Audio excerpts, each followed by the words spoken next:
This episode of the Digital Desperados podcast is brought to you by SaferNet VPN, found online at safernet.com.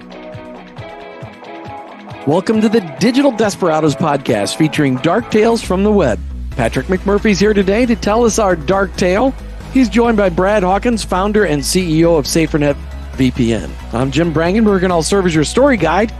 This podcast is brought to you by SaferNet, online at safernet.com. You know, every time you go online, your heart and soul are under attack. Simplified cybersecurity for businesses and families is available at SaferNet VPN. Explore VPN, internet controls, and virus protection in one app. Keep distractions at bay with 84 website filters. Stay safe and productive. Get secured now. Sign up at safernet.com. That's safernet.com. So, Patrick, what dark tale are you telling us today? Well, today, Jim, I want to talk about a man called Evgeny Mikhailovich Bogachev, also known as Slavik. I cannot believe I got his name pronounced correctly on the first try there, but like we would know. Like we would know. That was awesome. I could have just said anything, actually. I'll keep that in mind for the next Russian we find. So Slavik, also known as Slavik. So Slavik is really known in history as the botnet mastermind. So David Hickton, who's a former U.S. attorney in Pittsburgh, called Slavik the most prolific, most dangerous, and most notorious cybercriminal in history. So Slavik is born in Russia. More than likely, he was born in a town called Anapa, which he currently resides in. Anapa is a tourist town on the Black Sea. If you ever Google photos of it, it's a gorgeous place. Now, Slavik's early life and even his early hacking career are really a mystery. His name first shows up in around 2010. The name was pretty big in hacking circles. He was running a modified version of the Zeus banking Trojan. Now, you might remember Zeus from our first episode where we covered Yakobets, aka Aqua. The Zeus banking Trojan was just the big name in banking malware at the time. Now, in 2010, he actually announced he was retiring. Hackers will do this every so often. They say they're retiring. What they really mean is that I'm getting too much heat. I'm going underground, and I'm probably going to be back in a year's time with something better. And lo and behold, 2011, Slavik shows back up on the scene with now he has developed a more advanced and modified version of Zeus called Game Over Zeus, also just known as GOZ, G-O-Z. So with Slavik coming back into work, he also brought with him a new hacking group called the Business Club. And the Business Club were really the most high-profile hackers at the time as members. And so Slavik and this Business Club were about to wreak havoc with GOZ. But before we talk about what they did with GOZ, let's talk about what GOZ can do. All right, so, let's do that. Yeah, absolutely. So GOZ first infects a computer through phishing.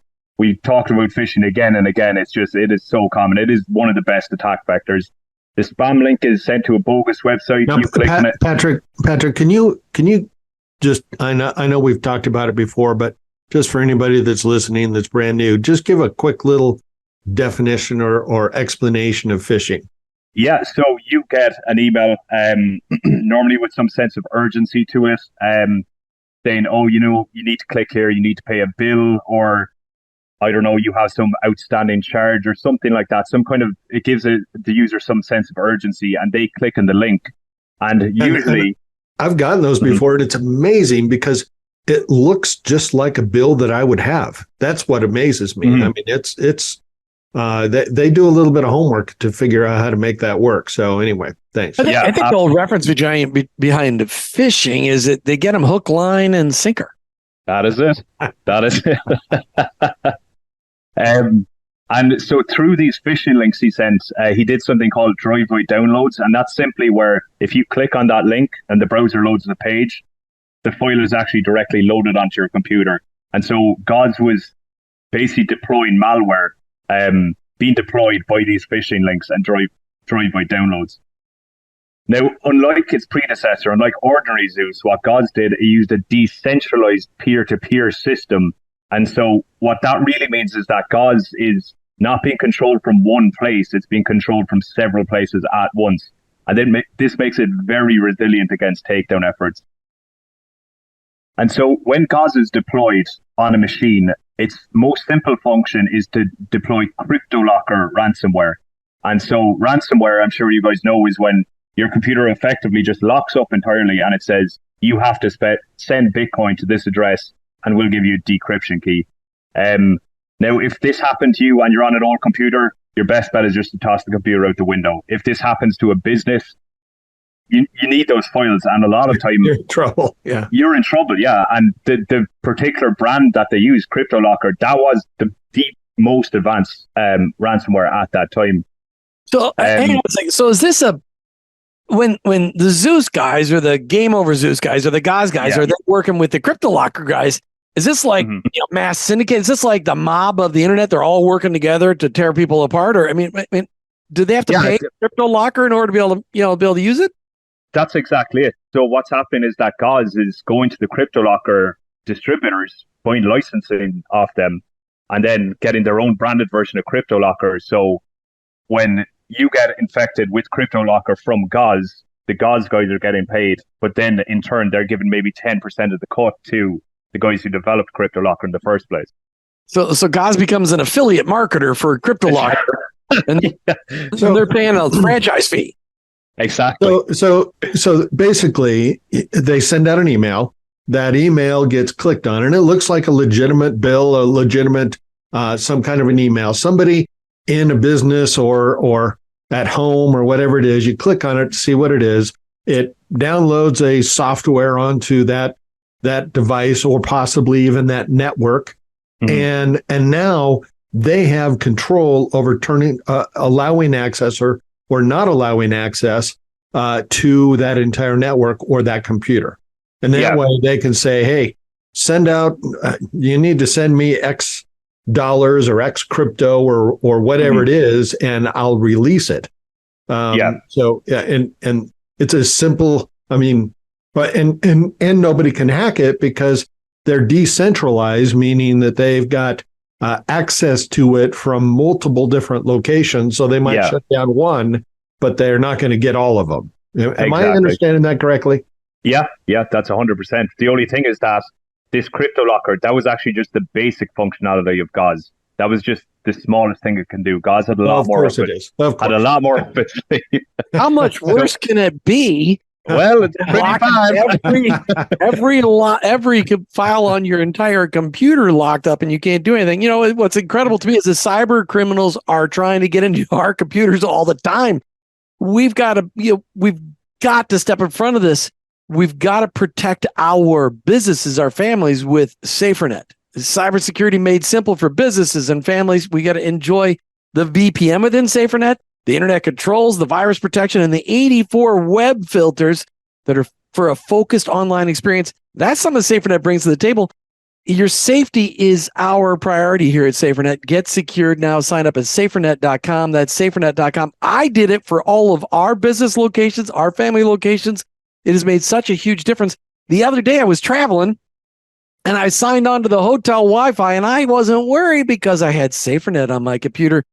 In this instance, Brad Hawkins, when the cyber criminals are trying to get me to click on some link that's going to take me to some bad place, is SaferNet going to help me? Oh, absolutely. And that's what's so exciting about it is that, I was describing earlier about getting a phishing email. I have been tricked. Now, I'm watching for this all the time, but I've been tricked.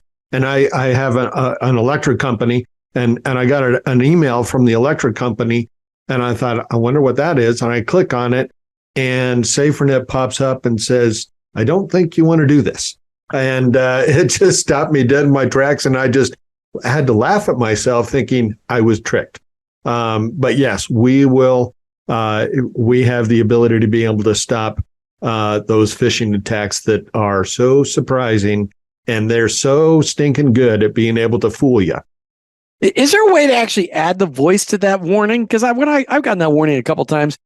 Can we actually get the voice? Can you program it in there? I don't think you want to do this. Wouldn't that be nice? I'd be willing to record the voice if that's what you want. I mean, I don't think you want to do that. All right, Patrick. Let's go back and let's. So they've got this beautiful partnership, international partnership with Cryptolocker. That's just fantastic. And we haven't even scratched the surface here on Gauze, guys. So another thing Gauze could do was that it could spy if it decided not to infect you with Cryptolocker, it would just spy on your computer activity, looking to steal banking credentials, which you might remember as one of the original Zeus's main functions. It did use a tiered system for theft, so this meant that smaller amounts were automatically siphoned off. It would just scan for banking details, automatically take money out.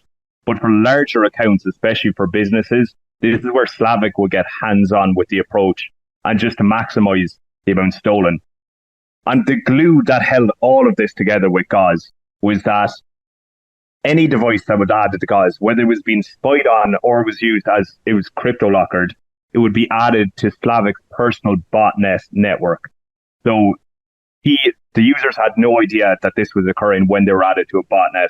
It was the largest botnet of its time with over 1 million computers infected. And so what Slavik did is that he would use this botnet to conduct DDoS attacks, basically as either a distraction during a theft or retaliation. If he knew, certain law enforcement agencies were looking at him, he would just take down all of their online resources in a couple of seconds.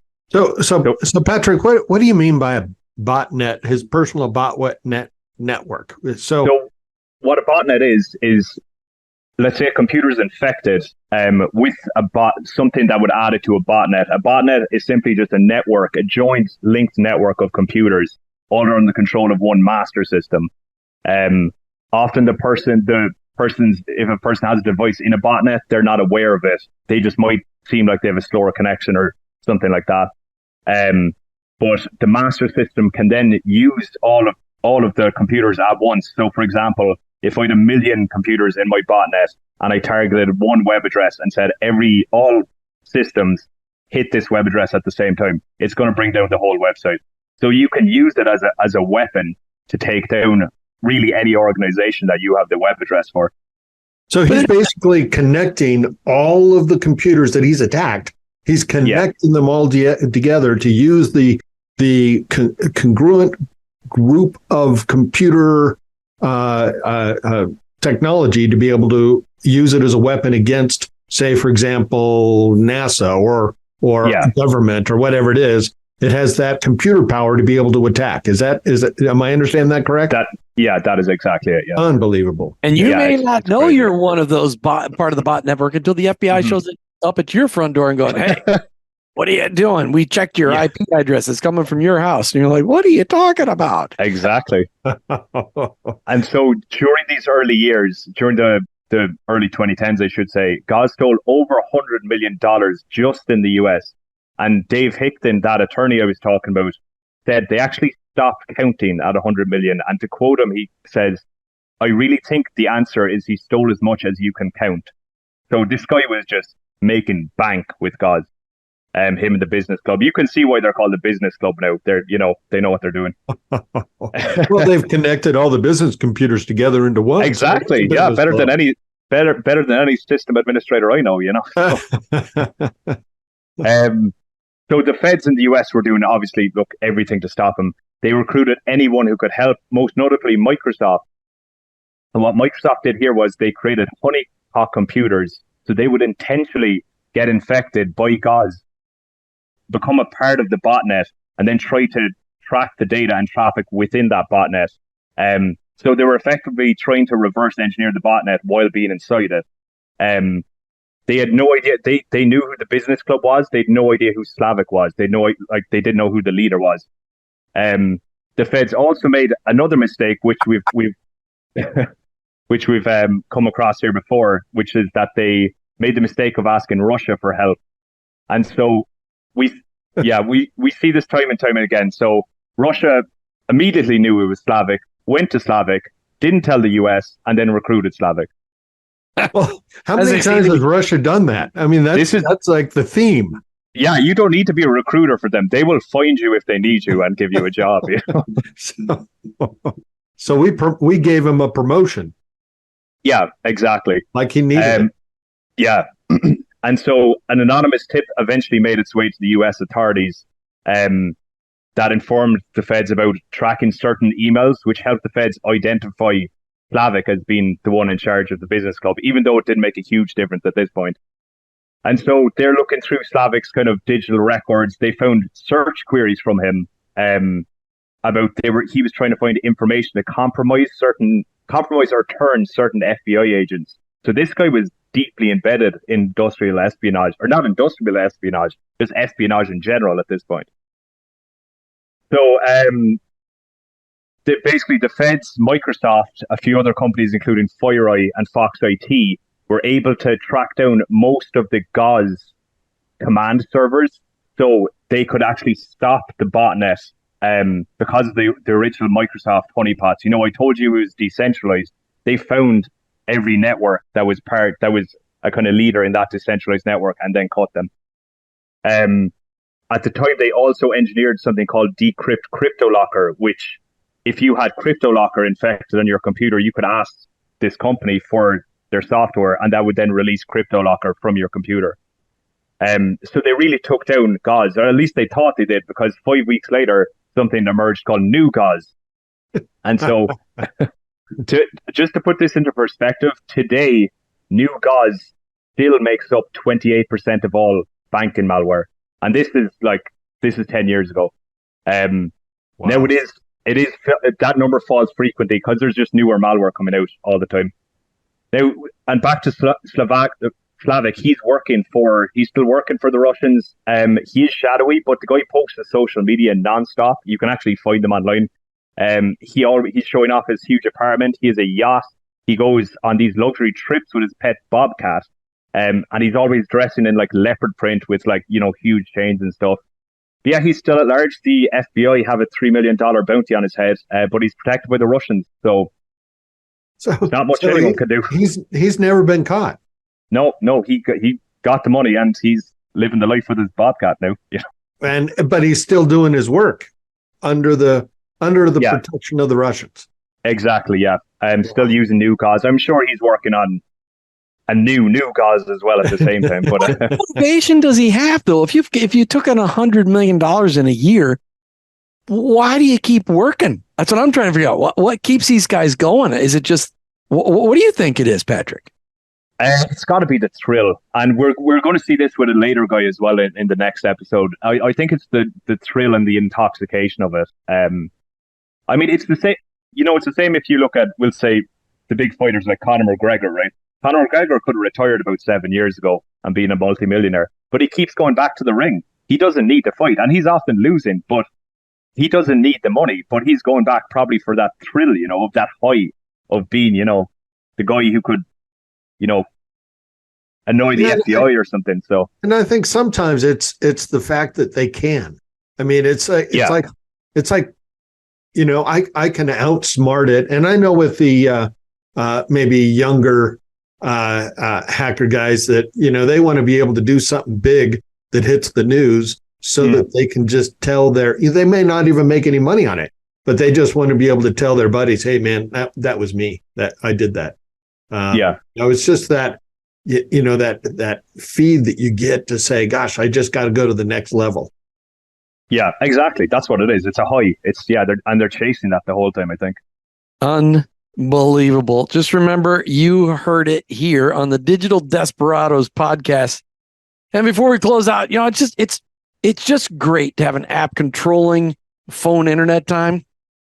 But how do you control time and access on your computer or tablet too, for your family, for the people in your business? SaferNet. That's the answer. SaferNet can get it done.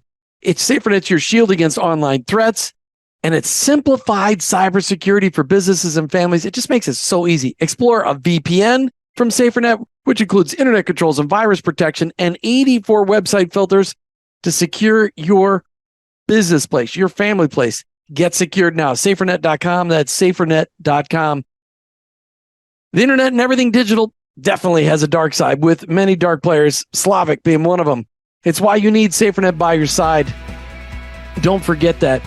And for your own security and the security of those you love and those you work with, check out SaferNet.com and get secure today. Till the next time, click only on the attachments or the links that you trust from those you trust and delete the rest, and then empty your deleteds, or you may become the next victim of a digital desperado. This episode of the Digital Desperados podcast is brought to you by SaferNet VPN. Found online at safernet.com. World War III started on your computer when Al Gore unleashed the internet in 1994. Want to fortify your business against cyber attacks? SaferNet VPN is the answer.